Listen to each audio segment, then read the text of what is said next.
It was interesting when I was looking back at this conference that we held, I think in 2018, in March of 2018, and the discussions that we had at that time. And I remember saying at that stage that there's been no functioning executive or assembly in Northern Ireland for well over a year. MLAs have continued to collect their salaries, their pension contributions are secure, yet vital services are threatened because it's impossible to make ministerial decisions in the absence of ministers and protracted negotiations between Sinn Féin and the DUP. Deja vu, I think. Now, at the time of the Belfast Agreement, Good Friday Agreement, whichever you prefer, it was greeted and indeed described as a truly historic opportunity for a new beginning. And that indeed reflected a popular belief at the time. 71% of voters in Northern Ireland and 95% of voters in the South and 80% of the voters throughout the island endorsed that particular review. And there's no doubt that the agreement did offer new possibilities at the time. It was certainly a momentous advance on the circumstances in which we were all living, those of us who were active particularly at the time, the dreadful situation in which we found ourselves. And after 30 years of miserable sectarian terror, the participants of the major sectarian blocs began to establish the basis for some form of settlement where nationalists and unionists could reach some form of accommodation without relinquishing their positions and their respective constitutional preferences in practice. Now, at the time we had reservations. We actually had some quite lengthy discussions on our central committee at the time before we reached a decision as to what approach we would take, because we were concerned that one of the big problems with the agreement was effectively it institutionalised sectarianism. The big enemy that we had been fighting against from the early 70s when we put over posters, sectarianism kills workers, and we thought, well, this is a problem here at the very core of this agreement. But we felt that having discussed it, it was, to use the expression that was used at the time, the only show in town, and we couldn't allow the situation that existed at that time to continue. The parties to the talks affirmed their commitment to mutual respect, to civil rights and religious liberties of everyone in Northern Ireland. We also talked about a Bill of Rights. There was an agreement that the agreement also provided assurances on economic, social and cultural issues. Where are we on those issues 25 years later? Now, the primary limitation that we were concerned about at the time was this institutionalisation of sectarianism with the various designations of identity. The fact that the others still exist, counted effectively for nothing. Didn't matter what view you had if you were in it. So the problems and difficulties experienced in the implementation of the agreement stem, we say, from that central weakness. The other weaknesses is relevant flaws. But part of the reason we have such a distinguished panel here this afternoon to discuss this is to look at this question of the agreement 25 years on from the particular, I suppose, point of view of class politics, of the politics of the needs of the working class of Northern Ireland. And we have a number of panel members here today, and I'll ask them maybe to come forward. We have Carmel Gates. I'm delighted to be here, and you know, it's funny, obviously with the pandemic, it's a long time since I've been in the same room with many of you, but one of the last time that I was in the same room with many of you was actually in the 50-year anniversary of the Civil Rights March from Carmel to McAdam, the very first march, and I was on that march. Now, I mean, I was very young, and I was there in many ways because I didn't have a choice. Not least because my dad was one of the organisers of the march, but also because there was nobody in the town to mind the wains, and you just had to go. And I walked a bit, you know, rode up in my brother's pram for a bit, you know, was carried a bit, and went there on the basis that I was getting chips and ice cream when I got into the square in Dungannon.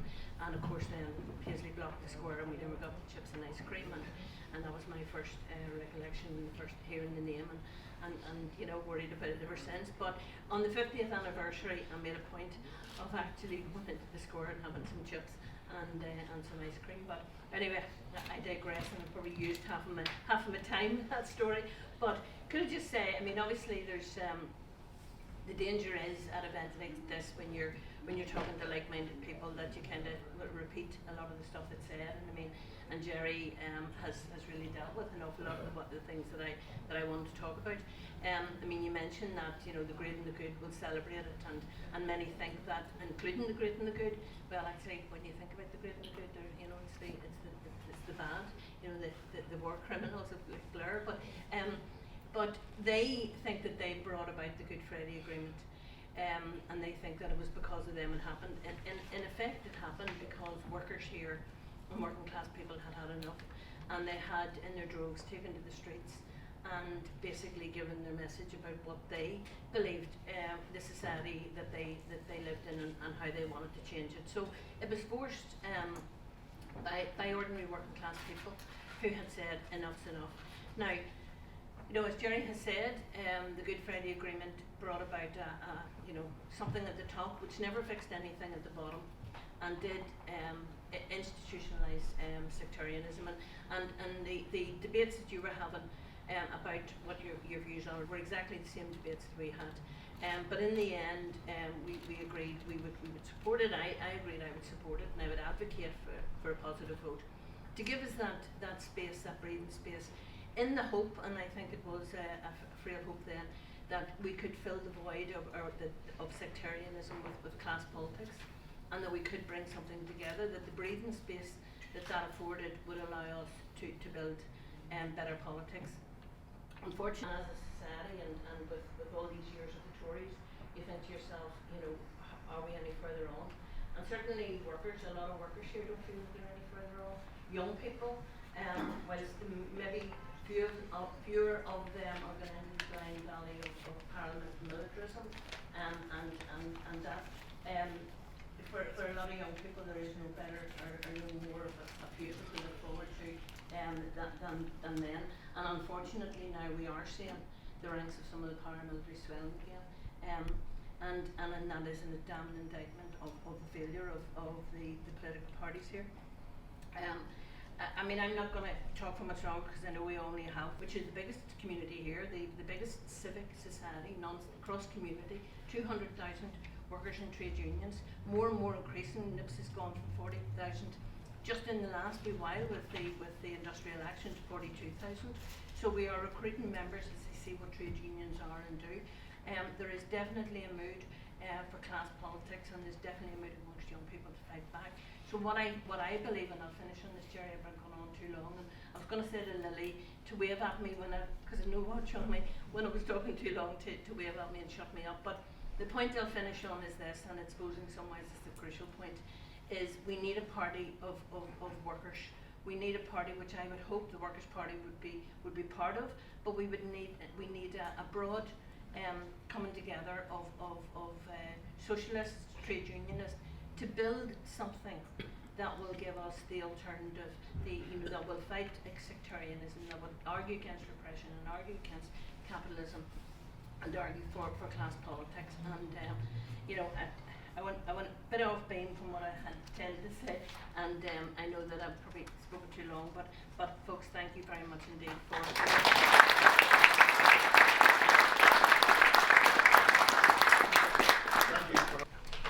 Hello everyone, Bora Yarov, and thank you for inviting me along. The Belfast Agreement, the Good Friday Agreement, there you have it, two different titles for the one agreement, just one more reflection of the deeply divided nature of society in Northern Ireland. Yesterday, I was at a small victims conference up in Stormont, and I take away two images from that day. First, I was rather taken aback to hear one speaker say there was only one Good Friday in human history, and that was when Jesus Christ died on the cross. So this particular speaker, whose father had been murdered, said he found it offensive to hear anyone referring to a political agreement in such terms. And you know, it's good sometimes to be reminded of the diversity of opinion in Northern Ireland and of the uses, unexpected uses, to which language can be put. second image from yesterday is that as we rattled around that large empty building, I couldn't help thinking this is a monument to political failure over the last 100 years, and including the failures the quarter century since the signing of the Good Friday Agreement in 1998. And some of us, I think, will remember vividly that particular day, the 10th of April 1998, and indeed the summer of 1998, when all kinds of things seemed possible. There were days of hope. And this coming in the aftermath of the Provisional IRA's 3 decades of terror. And even old grumpy Van Morrison, I'm a fan incidentally, sang, "There'll be days like this." Now, of course, we all know there are 3 strands to the Good Friday Agreement. And I don't want to be too black and white about this, so let me acknowledge that strands 2 and 3 have proved uncontroversial down the years, and presumably have done some good in terms of mutual understanding between the peoples of these islands, and indeed have overseen some useful cooperation on the island of Ireland on issues such as tourism, access to healthcare in border regions, promotion of the Irish or Gaelic language through Forras na Gaeilge. And again, in a positive vein, let me say, the agreement did indeed deliver a kind of peace for 25 years. I mean, infinitely preferable to the 25 years that preceded 1998. And, you know, it may even have been the only possible political and constitutional compromise back in those days, at least for a transitional period. Sinn Féin veto kept it out of operation for 3 years for the flimsiest of reasons, and currently the DUP is using its veto to block the formation of an executive. And you know, if you think of it, many of the major reforms of recent years, the extension of abortion rights to Northern Ireland, same-sex marriage, Irish language reform, these have come not from the Assembly and the Executive, but from the Westminster Parliament. So Stormont literally is not working. But there's a more fundamental problem, and that's been alluded to already. Power sharing agreement, which is dominated by the 2 big ethno-national blocs, the DUP and Sinn Féin, has served to institutionalize sectarian division. It seems to me that dismantling sectarianism requires radical surgery to the current arrangements and a movement towards some form of voluntary coalition government, and possibly with opposition parties as well. And because under current structures, and this is a key point, there's no real incentive to form cooperative relationships and alliances that cross-cut communal lines of division. So what we have is pork barrel politics and zero-sum games. But I take some comfort from the fact that sections of the electorate are ahead of Sinn Féin and the DUP. The growth of the middle ground, especially among younger voters, is putting pressure on the constricting structures of the Belfast Good Friday Agreement. And being the eternal optimist, which means that I'm usually wrong, let me say that with the reformed agreement, there is the possibility of the revival of a united labour movement. And you know, historians amongst us would remind us that in the 1960s, the Northern Ireland Labour Party had the support of 25%, a quarter of the electorate. So to conclude, reform of the agreement, not of the protocol or the Windsor framework, those are sideshows. Reform of the agreement should be the urgent task that awaits us. And to finish on a paradoxical note, the current stalemate with the DUP may actually be helping in that direction. Thank you for your attention.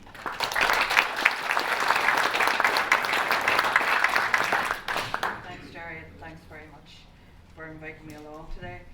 When I was listening to Liam, I thought he was picking at my notes, because mine's very much along the same line, so sorry for the repetitive nature, but I think you'll find that many of us on the panel will agree on lots of things today. I suppose that what I wanted to start with is what Liam finished with, that the Good Friday Agreement was really a political settlement reflective of that period of time. It was, if you like, what we could get, and the only thing that we could get in terms of compromise at that time.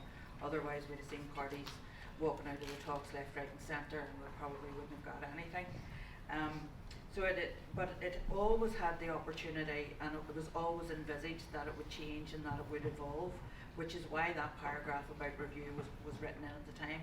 Because I remember many of us at the time thinking a lot of the safeguards that were put in place were just binding people and tying people up, and that what we were going to get out of it, as a colleague of mine said at the time, was a green and orange Tories running the country, and very bland policy. So it was always hoped that it was going to evolve and it was going to change. Unfortunately, that really didn't happen. Whilst the parties came and went and the parties changed, the structures remained the same, and parties are very reluctant to move out of their own protective little comfort blankets, if you like. So a lot of what was envisaged in the Good Friday Agreement, I don't think has been delivered. I think it's entrenched sectarianism because of the need to designate, and we've already heard about that. It ignores others. It ignores the type of modern society that we live in today. It ignores migrant workers. It ignores refugees, asylum seekers, all of those people coming from different countries to establish lives here. So they're not recognised in the agreement, and those increasing numbers, of course, who aren't voting for orange and green anymore. And I was very interested to hear from Carmel that there's over 200,000 trade union members now across Northern Ireland. Who they vote for? In the first executive, there was a lot of work done on a shared future, and it was rejected by the parties. And I remember at the time saying, why are people afraid to end segregation? What is it about political parties that they just want to keep the things the way they are? We've had numerous iterations of it, since a shared future, and they've looked at various things, and now we have T-Buck, which should be bucked out, no harm. But all of these things designed to build reconciliation and bring people together, and all they're really doing is saying to you, go and stand in front of the mirror and say, I'll be a good prod, I'll be a good prod, or I'll be a good Catholic, or I'll be good, because it's not building reconciliation. They're not doing anything to build reconciliation. So building reconciliation is ending segregation in education, ending segregation in housing. If we don't start with our young people, we're never going to do it. And one of the stark things that came to me at that lecture the other night was when Leo talked about being told by one of the young people that had helped him gain his interviews that they talked in Bosnia about one roof and two schools. And Leo said, we were talking about building a shared campus where we would have a number of schools on the same site. He says, I'm shocked that I even thought that I could support that. But there are people in this society that still believe in a segregated education system. And we're never going to resolve our difficulties if we don't start educating our children together. But the thing about the parties that support segregation is that it'll be the end of them if they end segregation. So we need to think about that. Thanks.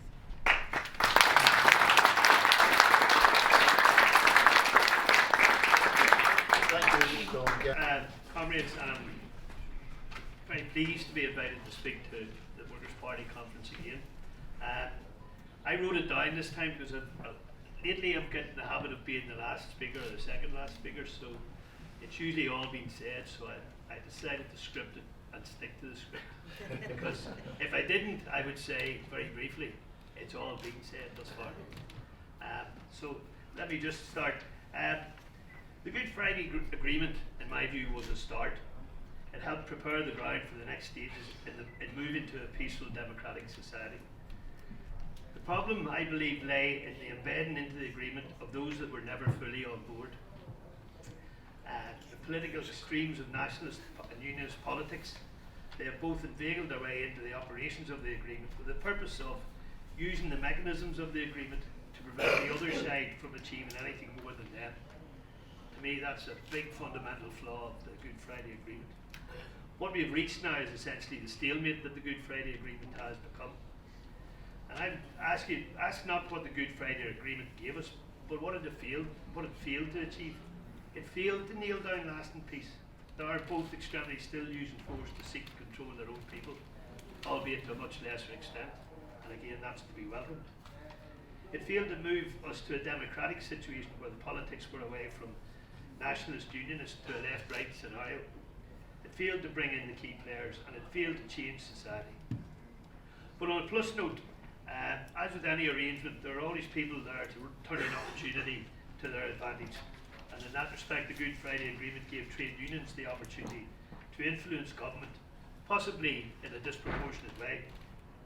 Examples of this, and I might have a different view from Conor, but are the sort of employment laws that have changed quite drastically in GB, but were never even attempted here, like the laws related to timescales and strike action, which has constricted trade union activity in England so much lately.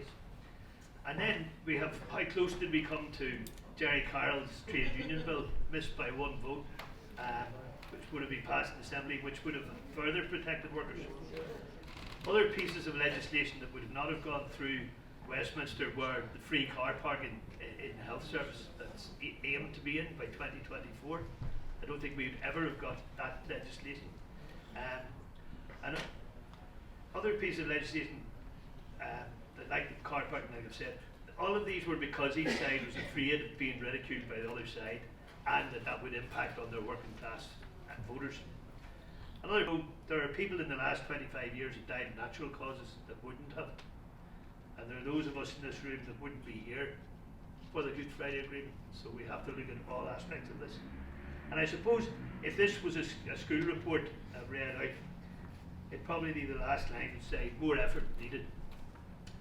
Just a personal note, when some of the speakers and Liam was talking there, our Rhoda's 23, so she's after the Good Friday Agreement. When she was 17, we were sitting at the table talking, and I don't know what Sharon and I were talking about, H blocks. And she said, after a few minutes, she says, Daddy, what is an H block? And I thought, and there is some good in the Good Friday Agreement, if it is brought. That one piece, if there's more of that out there, then it was good. But must do better. Thank you.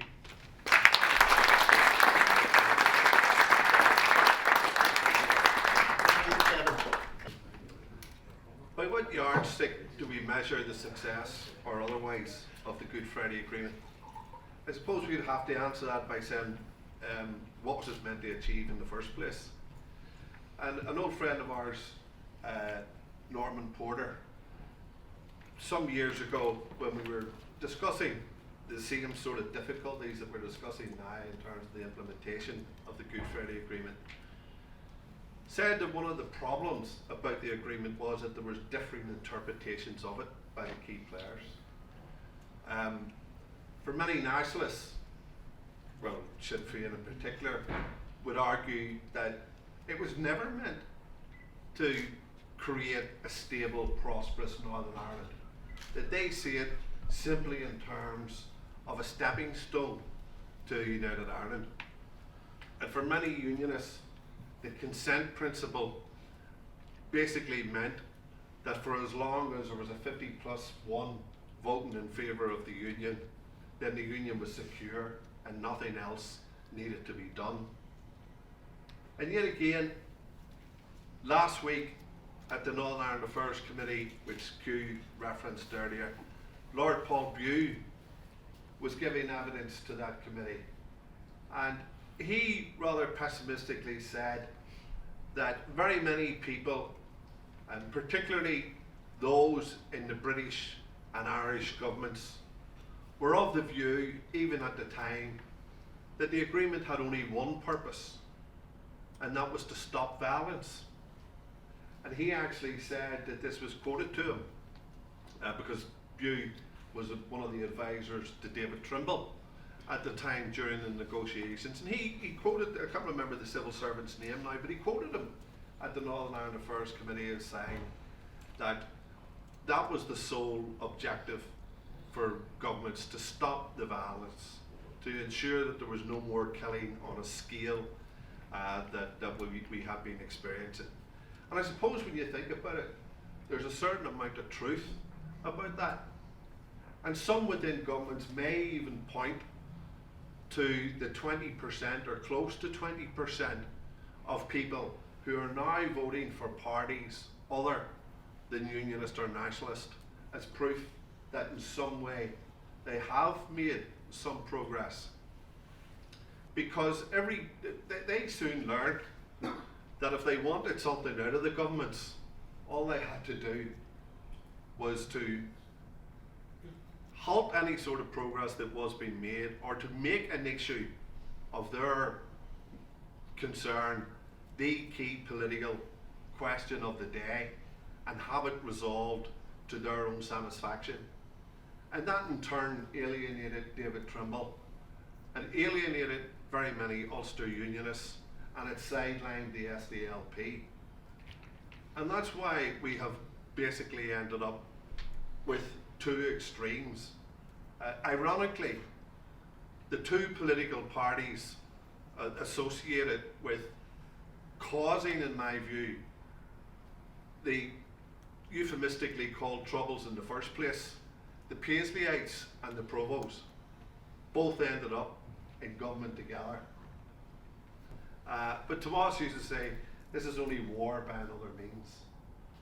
And I think, you know, the whole issue over policing, parades, all of those sorts of things which held up progress for very many years are probably proof of that, and have contributed to the poisoning of the political atmosphere, and has probably taken away a lot of the goodness that was in the agreement, because there are references in the agreement to integrated education, to a Bill of Rights, to social and economic progress, to cultural issues, all of those things. But in many respects, in my view then, it has been the implementation of the agreement which has been the problem, perhaps not the objectives of the agreement itself. But I don't think we should lose sight of the fact that we are in a better place than what we were those 25 years previously. And don't ignore some of the positives that are happening, because attitudes are changing, and as Liam said, there is more views out there now in society than what there was previously, just orange and green.